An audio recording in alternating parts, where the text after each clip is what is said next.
interesting problem that we had following Hurricane Andrew for one of our clients was we represented some property insurers, and they had seen that in Hurricane Andrew in Florida, which was really the first huge hurricane in Florida since the 1960s, that they had paid out millions of dollars in claims for roofs that had been damaged by the storm. And there didn't seem to necessarily be a correlation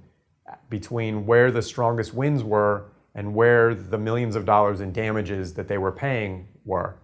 And so they wanted us to look at this and see if we could make a determination as to whether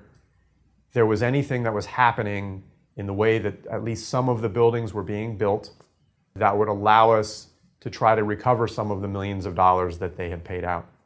And what we were able to determine by analyzing the wind speeds and hiring experts to do that, and analyzing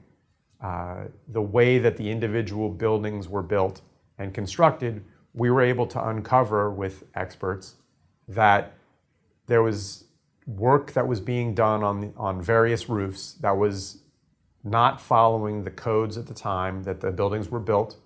and that was allowing the storms to affect them in ways that were much more dramatic than should have happened had the buildings been built to code.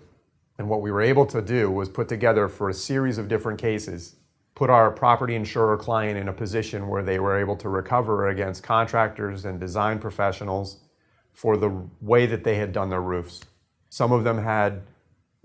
literally not attached their roofs to the building. They were only sitting on the building by the weight of the roof. And there was no actual tie-in that was supposed to be there. And so when the hurricane winds came over the top of the roof lifted up. And when that happened, obviously there was tremendous damage inside. There were other roofs where we had a designer who installed a gravel roof on one level of a building that was right in front of the executives' offices. And they liked it because it was an attractive, it gave a good appearance for the executives in those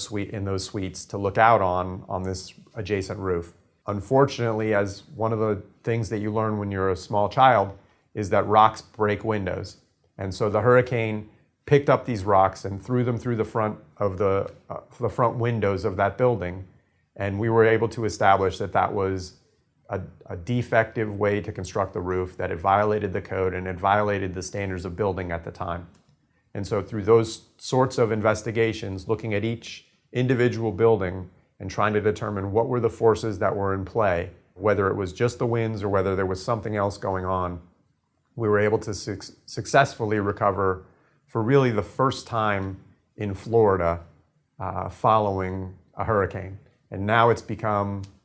known throughout the industry